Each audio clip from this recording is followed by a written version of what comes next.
Locked the back door carefully and stepped into the kitchen. The smell hit first. Burnt coffee and whiskey. Then I saw the broken mug near the sink. I didn't call out right away. Old habits die hard. 26 years in Army intelligence teaches you to walk into a room quietly and notice details before emotions get involved. One chair pushed back too far from the table. Cabinet door hanging open. My mother's purse on the floor. And a smear of lipstick on a paper towel beside the sink. Not fresh, recently wiped. I heard Dennis before I saw him. Ella, he barked from the living room. Who's in the kitchen? Still drunk enough to sound mean. I stepped around the corner slowly. Dennis Hellbrook was sitting in his recliner with a glass of bourbon balanced on his stomach and a Braves game muted on television. He looked exactly like every aging bully in every North Carolina suburb I'd ever driven through. Gray hair combed too carefully. Expensive watch he couldn't afford anymore. Polo shirt stretched tight over a retirement belly. His eyes narrowed when he saw me. Well, he said, "Look who decided to visit." I ignored him and looked at my mother. Elaine stood near the hallway, with one hand clutching her cardigan closed. Even from across the room, I could see the split along her lower lip beneath faded pink lipstick. Something inside me went cold. Not hot. Cold. That's the part civilians never understand about people who've spent years in high-pressure work. Real anger doesn't always explode first. Sometimes it freezes solid. "Mom," I said quietly, "you okay?" Dennis answered for her. She dropped a damn mug and cut herself cleaning it up. My mother tried to smile, and that almost hurt worse than the cut. "I'm all right, honey." No, she wasn't. I knew her tells, the tight shoulders, the way she avoided eye contact when she was trying to calm somebody down. I'd seen it when I was a kid after my father died, and bill collectors used to call the house. Dennis sat forward in the recliner. You can't just walk into people's homes in the middle of the night. I looked at him for the first time. My mother sent me an emergency code. His face changed for maybe half a second. Then he laughed. "Jesus Christ, you make everything dramatic." I kept my voice even. "Mom, do you want me here?" Dennis immediately cut in again. "She's tired. You should go home." But my mother nodded. Small movement, barely visible. Still enough. Dennis stood up too fast. Bourbon sloshing onto the carpet. "For God's sake, Elaine, tell her to stop acting like she's in one of those damn military movies." There it was.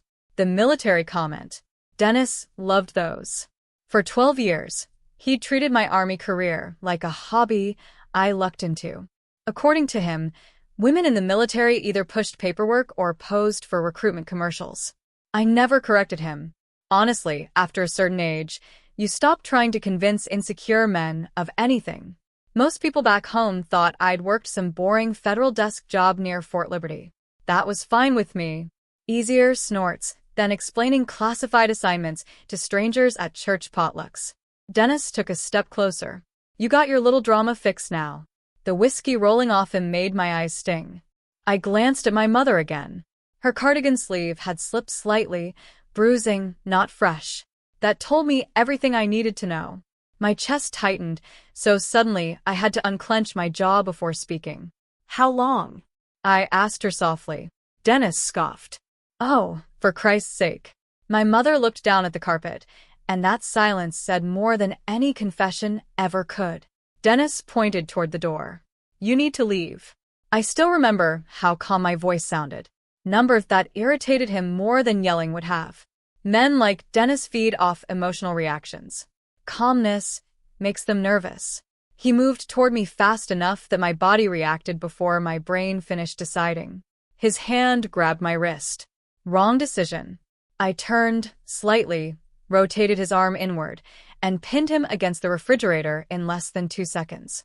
Not hard enough to injure him. Just enough to stop him. The bourbon glass shattered somewhere behind us. Dennis let out a startled grunt. "What the hell?" "Don't touch me again," I said quietly. I released him immediately and stepped back. My mother stared at me like she was seeing a stranger. Dennis rubbed his shoulder, stunned less by the pain than the humiliation. "You crazy bitch," he muttered. I ignored him. "Mom," I said, "get your overnight bag." Dennis barked out a laugh. "She's not going anywhere." But this time my mother didn't answer him. She disappeared down the hallway silently. That scared him. You could actually see the moment he realized control was slipping. "Elaine," he snapped. "Don't start this nonsense." I picked up her purse from the floor and set it on the table. Dennis looked at me carefully now. Really? Looked at me. Probably for the first time in years. "You think you can come in here and scare me?" he asked. I shook my head. "No, Dennis. If I wanted to scare you, you'd already know." The room went quiet except for rain hitting the windows. A few minutes later, my mother came back carrying an old blue overnight bag I recognized from childhood vacations to Myrtle Beach. Dennis looked genuinely confused, like he couldn't believe she was actually leaving.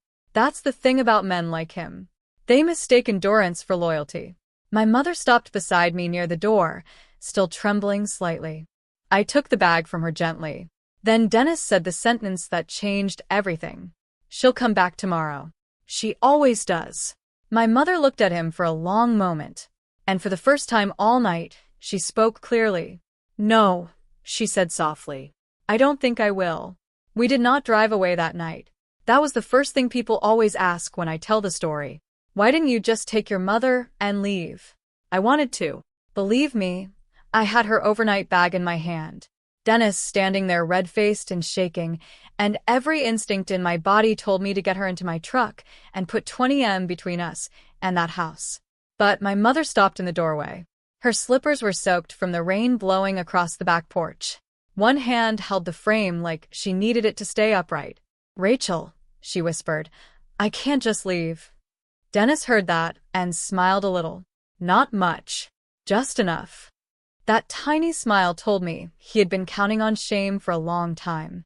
I looked at her and softened my voice. "Mom, you can?" She shook her head. "The house, the bills, my medication, the insurance." "He'll say I'm confused." Dennis folded his arms. "Because you're confused, Elaine." I turned toward him. "Stop talking." He opened his mouth anyway, then seemed to remember the refrigerator incident and shut it again. My mother looked so small standing there. That was what got me. She had always been 5 feet 6 inches, sturdy, practical, the kind of woman who could carry groceries in one hand and a church casserole in the other. But that night, she looked like somebody had folded her inward for years. So I made the decision I hated. "We'll stay tonight," I said. "But I'm staying too." Dennis laughed once. "You're not sleeping in my house." "My mother's name is on the deed," I said. "And I'm not asking." He stared at me for a few seconds, probably weighing whether he could push me again. He chose not to. Smartest thing he did all night. I made Mom sit at the kitchen table while I cleaned the small cut on her lip. She kept apologizing for the mess. That's how I knew it was bad. A woman who has just been hurt should not be worried about broken ceramic. Dennis hovered in the living room, muttering under his breath and pretending to search for the remote. I found the first aid kit under the sink beside dishwasher pods and a bottle of Windex. My mother flinched when I touched the cotton pad to her mouth. "Sorry," I said. "It's all right, honey." It wasn't. I wanted to ask everything at once. How long? How often did he hit you? Did he threaten you? Did anyone else know? But interrogation and care are not the same thing. So I asked only one question. "Do you feel safe sleeping here tonight if I'm in the house?" Her eyes moved toward the living room. Then back to me. "Yes," she said. Dennis shouted. "I can hear you two whispering." I raised my voice just enough. "Good." My mother almost smiled. Almost. I slept in the guest room, though sleep is too generous a word. I sat on top of the quilt with my boots on and the lamp off, listening to the house settle. Every home has a sound at night. That house used to have peaceful sounds. The ice maker clicking. Mom's old wall clock ticking too loud in the hallway. The neighbor's dog barking at nothing. That night, I heard Dennis pacing. At 1:18 a.m., he stopped outside the guest room door. I knew, because the floorboard creaked. I didn't move. He stood there maybe 10 seconds. Then he walked away. That told me plenty. The next morning, he came into the kitchen acting like a wounded king. He had changed into khaki shorts and a Duke sweatshirt. Like Sunday morning clothes could erase Saturday night behavior. His hair was wet from a shower. He smelled like mint mouthwash and resentment. "My shoulder hurts," he announced. I was making coffee in my mother's old Mr. Coffee machine. "That's strange," I said. "I thought I was just a government secretary." My mother looked down at her toast to hide a smile. "Dennis didn't find it funny. You assaulted me." You grabbed my wrist. I was trying to get you out of my home. My mother asked me to stay." He leaned over the counter toward her. "Elaine, tell her she misunderstood." That was the moment I saw the whole machinery of him. Not just anger, not just drinking, a system. Push, deny, make her doubt herself. Make everyone else doubt her, too. My mother's hand tightened around her coffee cup. I stepped between them before he got too close. "Back up." Dennis's face flushed. "You don't give orders here." "No," I said, "I give warnings." He stared at me, then grabbed his truck keys from the bowl by the door. "I'm going to breakfast," he snapped. "Maybe when I come back, both of you will be done with your little performance." The door slammed hard enough to rattle the window over the sink. For a full minute, my mother didn't move. Then she started crying without making a sound. That broke something in me. Not the kind of breaking where you fall apart. The kind where a door inside you closes and locks. I sat beside her. "Mom," I said, "has this happened before?" She wiped her face with a napkin and nodded once. "How many times?" "I don't know anymore." I had to look away for a second. At the refrigerator magnets. At the church calendar. At the photograph of me in uniform that Dennis had moved behind a stack of grocery coupons. When did it start? After he retired? Maybe before? I made excuses. "What kind?" She gave a tired little laugh. "The usual kind. Stress, money, bourbon, me being difficult." I hated how practiced those words sounded. Then she told me about the checking account, how Dennis had started helping with bills, how he took her debit card. Because she was too trusting. How he read her texts. How he told neighbors she was getting forgetful. "He says if I leave, he'll prove I can't manage alone," she whispered. There it was. Not one bad night. A cage. I reached across the table and covered her hand with mine.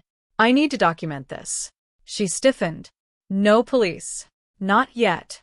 I'm not going to force you, but we need proof. Messages, bank records, photos, anything you're willing to save." She stared at the coffee cup like the answer might be in there. "I don't want cameras in my bedroom." "Never," I said. "Only shared spaces, and only if you say yes." She looked up at me. "You do that legally." "I'll call an attorney first." That seemed to calm her a little. By noon, we had changed her phone password, photographed the bruising without making it graphic or humiliating, and written down every incident she could remember, dates if she knew them, holidays if she didn't, after Thanksgiving, the week before Easter, the night the water heater broke. Real life does not always come with clean timelines. At 2:07 p.m., Dennis came back with Bojangles biscuits and the attitude of a man expecting the world to reset itself. It did not. My mother was sitting at the kitchen table with a notebook in front of her. I was beside her. Dennis froze. "What's this?" My mother's voice shook, but she got the words out. "I'm writing things down." Dennis looked at me with pure hatred. And I knew then he would not stop. Not because he loved her. Because control was the only thing he had left. Dennis stopped pretending after that. Not completely. Men like him never do. They save their best performances for church parking lots and backyard cookouts. But inside the house, something changed. Once he realized my mother had started writing things down, he got quieter, and somehow that was worse. 3 days after I moved into the guest room, I woke up around 5 o'clock in the morning to the sound of kitchen drawers opening and closing, not slamming. Careful. I stayed still for a second and checked my phone. Rain had finally stopped overnight. The digital clock beside the bed glowed 5:11 a.m. Another drawer opened downstairs, then silence. I slipped out of bed quietly and walked halfway down the hallway before I saw a light under the kitchen doorway. Dennis stood at the counter in his underwear and Duke's sweatshirt holding one of my mother's checkbooks.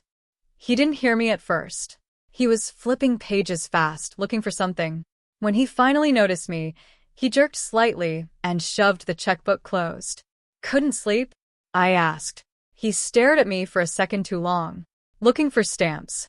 At 5 o'clock in the morning, he shrugged. "Couldn't remember where Elaine moved things." I nodded like I believed him. That irritated him more than an argument would have. The next week turned into a strange kind of Cold War. Dennis behaved himself physically. No yelling, no grabbing, no bruises. But once you know how to spot control, you can't unsee it. The way he interrupted my mother every time she spoke. The way he hovered when she checked her phone. The way she asked permission before spending $20 at Target. I started noticing smaller things, too. Her name missing from one utility account, late payment notices hidden in a kitchen drawer, a pink envelope from Wells Fargo shoved beneath old recipes, and always Dennis watching. One afternoon, while he was out golfing with his buddies and Carrie Mom finally opened up more, we sat at the dining room table going through old paperwork while a ceiling fan clicked overhead like it was counting down to something. I should have paid more attention, she murmured. This isn't your fault. Yes, it is. No, I said firmly. It isn't, she rubbed her forehead. You know what the worst part is? It wasn't even the yelling. I looked up from the bank statement in my hand. It was how gradual it happened. One thing at a time, like water rising. That stayed with me, because she was right. Nobody wakes up one morning and volunteers to become controlled by another person. It happens slowly. A favor here, a criticism there, a little embarrassment, a little fear, until one day they don't recognize themselves anymore. I spread several papers across the table. Checking account withdrawals, credit card advances, home equity paperwork. Then I found something that made my stomach tighten. Mom, I said carefully, did you refinance the lake cabin? She blinked. Number. I turned the paper toward her. There it was, a transfer form connected to the cabin near Lake Gaston that my father bought back in 1987. The place where I learned to fish. The place Mom still kept Dad's old thermos in the same kitchen cabinet 30 years later. Dennis's name appeared on part of the document, and my mother's signature sat near the bottom. Only, it didn't look right. Elaine stared at it for several seconds. I never signed this. You sure? Yes. I watched her face carefully. She wasn't confused. She was scared. Big difference. Mom, I asked quietly, did Dennis ever bring papers for you to sign without explaining them? A humorless laugh escaped her all the time. That afternoon, I made 3 phone calls from the back porch. The first was to an elder law attorney in Wilmington named Susan Delgado, former prosecutor, sharp voice, no patience for excuses. The second was to an old Army friend named Nate Hollis who now worked in financial compliance for a regional bank in Charlotte. The third call took the longest. Adult Protective Services. I sat there listening to cicadas scream in the pine trees while explaining my mother's situation to a calm woman named Patrice. She asked practical questions. Did Elaine seem mentally competent? Yes. Was there physical violence? Yes. Financial control? Absolutely. Did Elaine want help? Long pause. Yes, I finally answered. I think she does. That night, Dennis grilled hamburgers like we were one big happy family. You ever notice how some people think normal routines erase ugly behavior? He stood on the deck flipping burgers and white New Balance sneakers while country music played softly from a portable speaker. If somebody drove by, they'd think it was just another retired couple enjoying a North Carolina evening. Meanwhile, my mother jumped every time Dennis raised his voice toward the dog. I watched him through the sliding glass door. Studied him. That's another thing people misunderstand about military intelligence work. Most of it is not action. It's observation, patterns, patience. Dennis wasn't smart in the traditional sense, but he understood intimidation. He knew exactly how far to push without leaving obvious evidence. At dinner, he smiled at me across the table. You still staying a while for now? That can't be healthy, he said. A woman your age living with her mother again. My mother immediately looked nervous, waiting for conflict. I took a bite of hamburger first, chewed, swallowed, then smiled slightly. You'd be amazed what women can survive, Dennis. His jaw tightened. Score 1 for me. Later that evening, after Dennis fell asleep in front of television, Mom handed me an old manila folder from the hall closet. I forgot about these, she whispered. Inside were unpaid tax notices, gambling withdrawal slips from Cherokee casinos, and 2 handwritten I owe us. One amount was for $18,000. Another for $12,000. My chest tightened. How long has he been gambling? A few years, maybe. You said he liked poker. You didn't say he had debts. She looked ashamed again. I kept thinking if I could just help him get caught up, he'd calm down. That sentence nearly broke my heart, because that's what good people do. They try to love others back into decency. Sometimes it works. Sometimes it feeds monsters. Around midnight after Mom went to bed, I sat alone at the kitchen table staring at the forged cabin paperwork. The old me, the younger army version, wanted to corner Dennis immediately, push him hard, make him crack. But Susan Delgado's voice echoed in my head.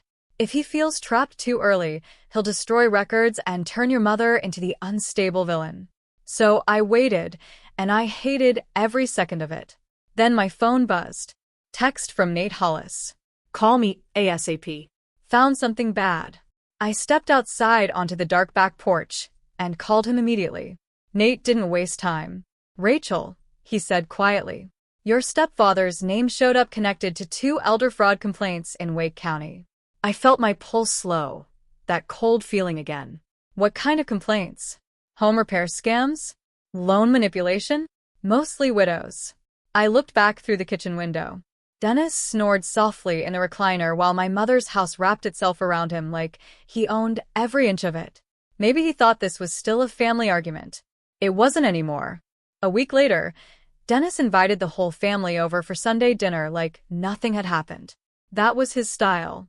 If things got too tense behind closed doors, he'd drag everything back into public where he could play the charming husband again. He needed an audience the same way some people need oxygen. The dinner happened at my cousin Laura's place in Cary. Big brick house in one of those newer developments where every mailbox looks identical and every backyard has a gas grill worth more than the first car I owned.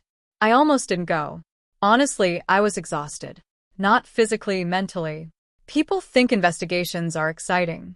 Most of the time, they're paperwork waiting and trying not to lose your temper while somebody dangerous keeps smiling at everyone around you. But my mother wanted to go. I don't want people asking questions, she said quietly while getting ready.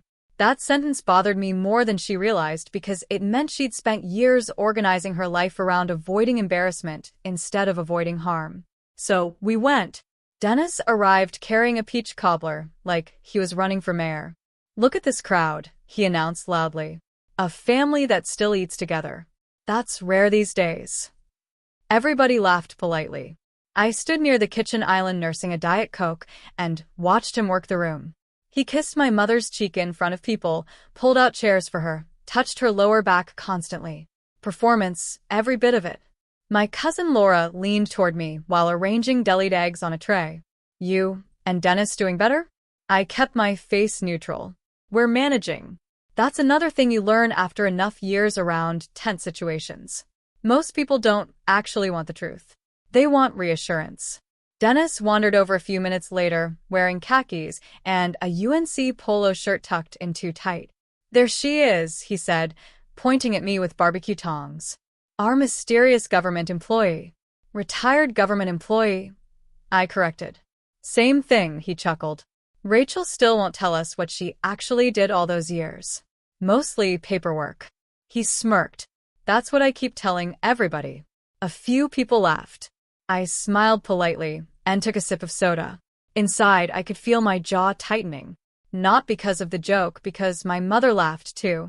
Not genuinely, nervously, like she was trying to keep weather from turning bad. Dinner moved outside onto the patio.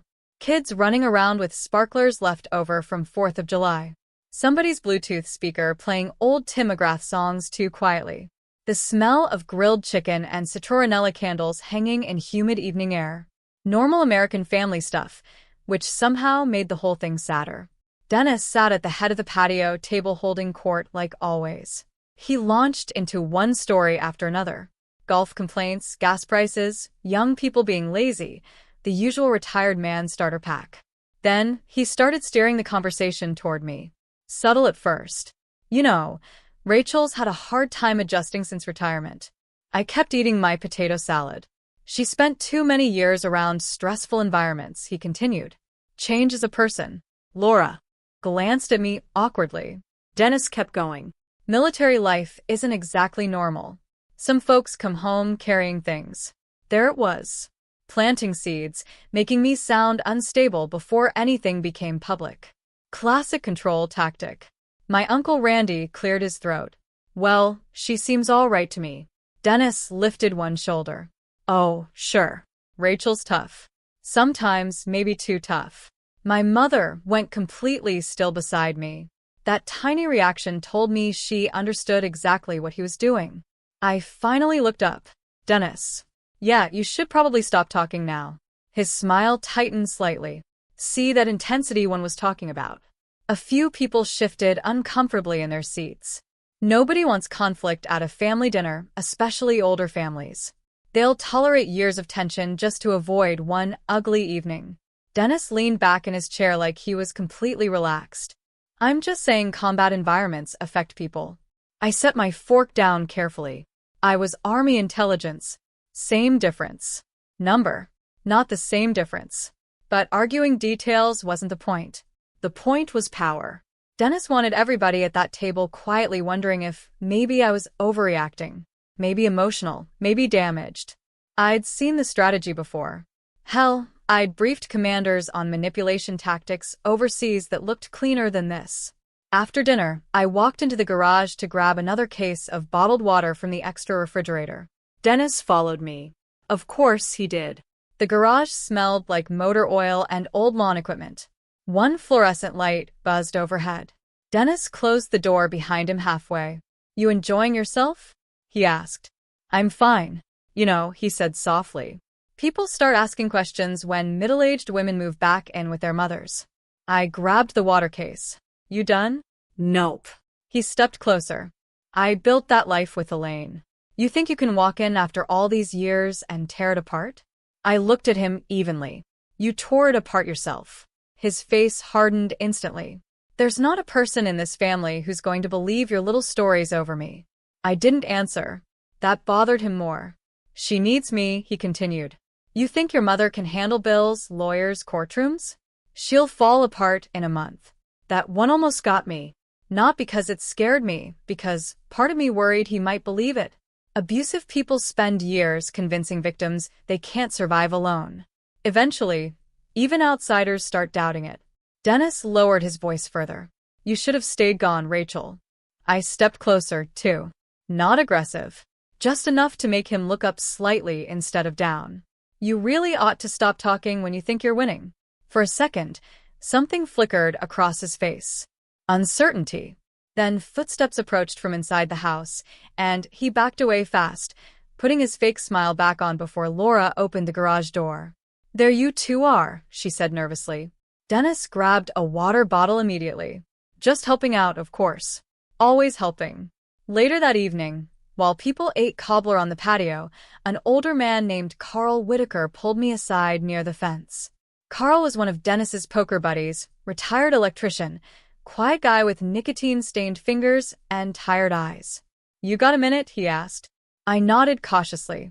We stepped away from the others. Carl kept his voice low. Dennis been talking about investment stuff around your mama.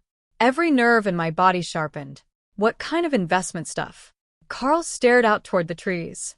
My sister got mixed up with him last year. I waited. He told her about some property repair business. Said retirees could make passive income flipping old homes. And Carl swallowed hard. She lost almost 40 grand. There it was. Another piece, sliding into place. Did she file a complaint? Didn't want to admit she got conned. Would she talk now? Carl looked toward Dennis, who was loudly explaining cryptocurrency to my uncle while repeatedly calling Bitcoin Bitcoin. Then Carl looked back at me. If it keeps him from hurting somebody else, yeah, I think she would. I nodded slowly. Thank you. Carl rubbed the back of his neck. I always figured something wasn't right with him. I glanced across the patio at Dennis, laughing too loud under the string lights. Yeah, I said quietly. So did I. That night, driving back to Raleigh with my mother asleep in the passenger seat, I realized something important. Dennis thought this was still a private family problem. He had no idea the walls were already closing in around him. Dennis hosted poker night every other Friday. Same group, same routine, cheap beer in the garage refrigerator, folding card table in the den, cigars smoked halfway out on the back deck while they complained about taxes, football, and how nobody wants to work anymore. For years, my mother treated those Fridays like incoming bad weather. She'd clean the house top to bottom, make chili or pulled pork sandwiches, then disappear upstairs, while Dennis played King of the Hill downstairs with his friends. The Friday, everything collapsed, started quietly. Too quietly. Around 4 that afternoon, I helped Mom load 2 overnight bags into my truck while Dennis was out getting ice and beer. She kept looking over her shoulder like she expected him to come flying down the driveway any second. "You all right?" I asked. She nodded too fast. "No, really." She took a shaky breath. "I keep feeling guilty." I leaned against the tailgate for a second. "For leaving?" "Yes, that's normal. I should have done this years ago." I looked at her carefully. "You sent the text, Mom. That matters." Her eyes watered immediately. Not dramatic crying, just exhaustion finally leaking out after years of holding everything inside. I was so embarrassed. She whispered, "You don't need to be." I stayed too long. A breeze moved through the pine trees behind the house. Somewhere down the street, a lawnmower buzzed faintly. Ordinary sounds. That was the strange part about the whole thing. Life keeps sounding normal, even while somebody's world is coming apart. I closed the truck bed gently. "Tonight isn't about revenge," I told her. She looked unconvinced. "Yes, it is," she said softly. I thought about arguing. Didn't, because honestly part of me wanted revenge, too. Not movie revenge, not violence. I wanted Dennis exposed. I wanted him sitting in a room where his charm stopped working. I wanted other people to finally see what my mother had been surviving. We drove her to a friend's condo near Garner around 6:30. Elaine carried only 2 bags and her medications. 40 years of adult life reduced to overnight luggage. That stayed with me. By the time I returned to the house, poker night had already started. I parked half a block away and sat in my truck for a minute, watching warm yellow light spill through the living room curtains. Laughter drifted faintly through the humid air. Dennis's laugh carried the loudest. Of course it did. Inside the house, nothing looked unusual at first glance. Carl Whitaker sat at the card table, nursing a Bud Light. 2 former dealership buddies argued over college basketball rankings. Somebody had tracked cigar ash onto Mom's clean carpet already. Dennis stood near the kitchen island pouring bourbon like he owned the planet. He looked up when I walked in. "Well," he announced, grinning broadly. "Looks like Princess Soldier came to supervise." A couple men chuckled awkwardly. Carl didn't. I shut the door behind me calmly. "Mom's staying with Sharon tonight." Dennis blinked once, then recovered fast. Good for her. But I saw it. That tiny flash of panic. Control slipping again. One of the men at the table frowned. "Everything all right with Elaine?" Dennis waved dismissively. "She gets emotional sometimes." I pulled out a chair and sat down across from him. "No," I said evenly. "She gets afraid sometimes." The room quieted slightly. Dennis forced a laugh. "Oh, Jesus. Are we doing this now?" Carl stared down at his cards. Dennis poured himself another drink. "You know what Rachel's problem is?" he said to the room. "Too much government work. Starts thinking everybody's guilty of something." Nobody answered. Interesting. The mood had shifted already. Dennis noticed too, so he pushed harder. "She actually thinks I control Elaine." He snorted. "Hell, Elaine signs whatever I put in front of her." There it was. Carl slowly looked up. Dennis kept talking drunk enough not to hear himself anymore. "You spend enough years married, you learn how to manage people." One of the dealership guys shifted uncomfortably. "Dennis, what?" he snapped. "I'm joking." No, he wasn't. That was the thing about men like him. Eventually, arrogance makes them careless. I leaned back slightly in my chair. "What about the cabin?" His eyes snapped toward me immediately. "What cabin?" "The Lake Gaston property." Dennis took a long sip of bourbon. "You mean Elaine's cabin?" I held his gaze. "No, I mean my father's cabin." Silence. Real silence this time. Even the television noise from the other room suddenly sounded too loud. Dennis shrugged. "Property taxes are expensive." Carl finally spoke. "You told me your wife inherited that place." Dennis looked irritated now. She did. No, I said calmly. She didn't. His jaw tightened. You accusing me of something? Before I could answer, headlights swept across the front windows. Dennis glanced toward the driveway. Then another set of headlights appeared, and another. The front room went completely still. A knock sounded at the door. Firm, professional. Dennis looked at me slowly. What the hell did you do? I stood up. Not me. Second knock. Wake County Sheriff's Office. One of the poker players muttered. Jesus Christ. Dennis moved toward the front door fast. I stepped sideways into his path, not threatening. Just there. His face re-eased instantly. You set me up. No, Dennis, I said quietly. You did that yourself. The knocking came again. Mr. Hellbrook, we need to speak with you. Dennis looked around the room desperately now at his friends, at Carl, at me, trying to figure out where control had gone. Carl stood slowly from the poker table. My sister filed her statement yesterday, he said. Dennis stared at him in disbelief. You son of a Carl didn't flinch. You stole from a widow, Dennis. One of the dealership men pushed his chair back immediately. Dennis, what the hell is going on? Dennis pointed at me wildly. She's lying. All of this is her. She's been trying to turn Elaine against me. I walked to the door and opened it. Two sheriff's deputies stood outside beside a woman from Adult Protective Services holding a folder thick with paperwork. Rain had started again lightly behind them. One deputy glanced past me into the house, then looked back at me more carefully. Recognition hit his face slowly. Ma'am, he said cautiously. Lieutenant Colonel Mercer. I nodded once. Dennis froze. Actually froze. The deputy straightened slightly without even thinking about it. I didn't realize you were involved. Dennis looked between us confused and suddenly uncertain. That was the moment everything changed. Not because of rank, not because of intimidation, because for the first time, Dennis understood he had completely misjudged me. All those years he thought silence meant weakness, that keeping calm meant submission. The deputy turned back toward him.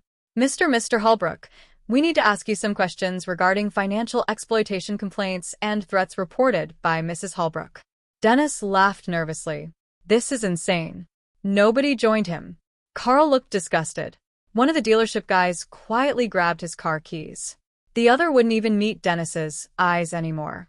The whole little kingdom was collapsing in real time. Dennis suddenly looked at me again, almost pleading now. Rachel, come on. We're family. I stared at him for a long moment, then said the truest thing I'd said all night. No, Dennis.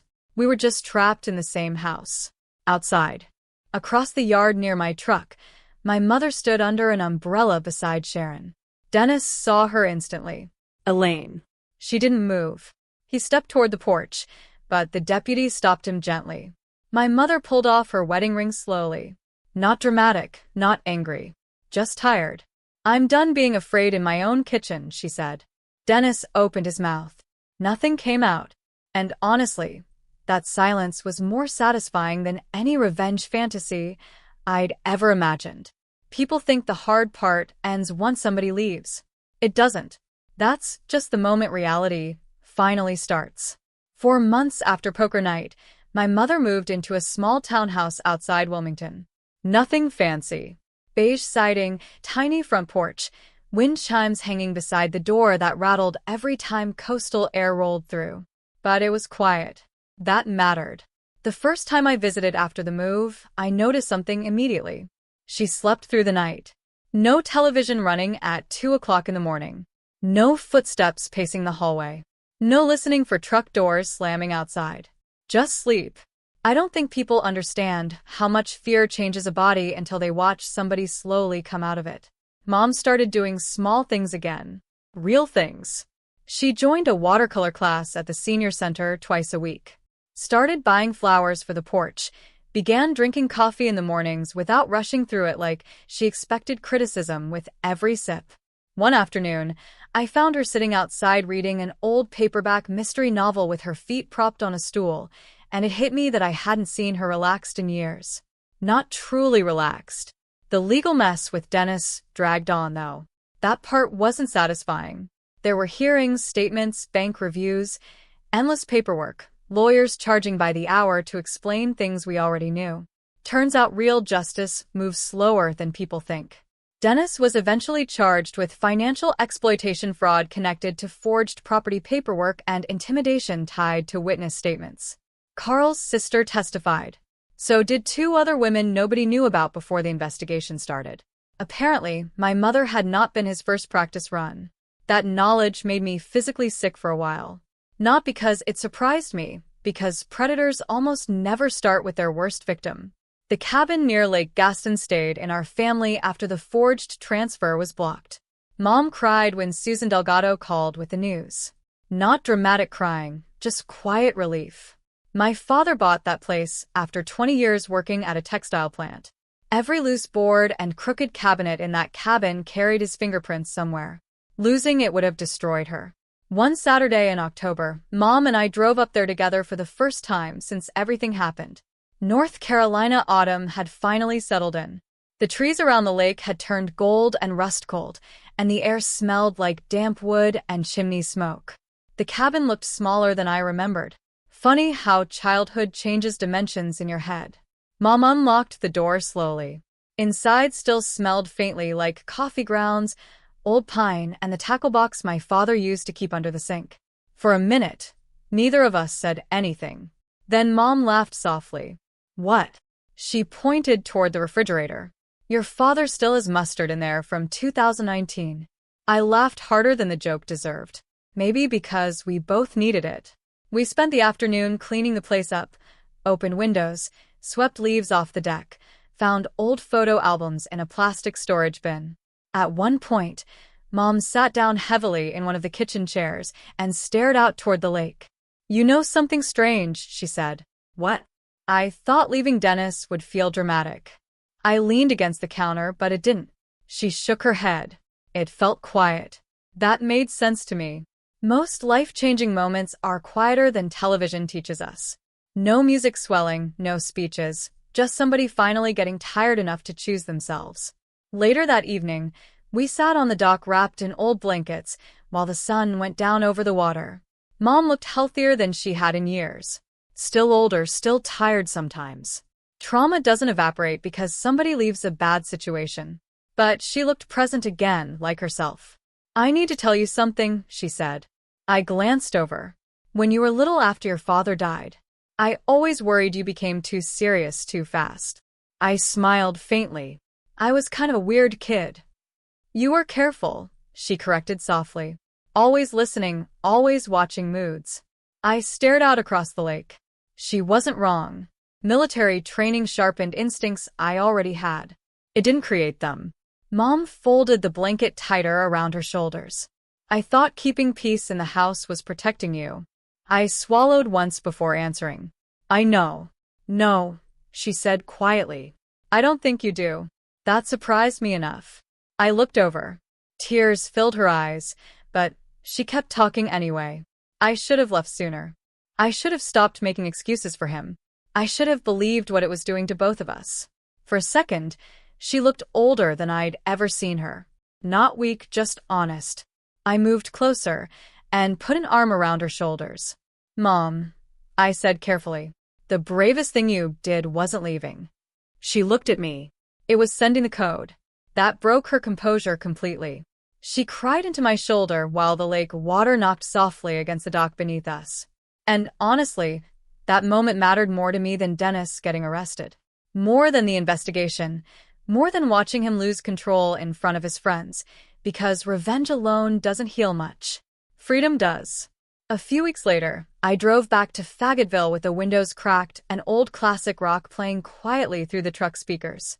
For the first time in a long while, I felt something close to peace. Not victory, not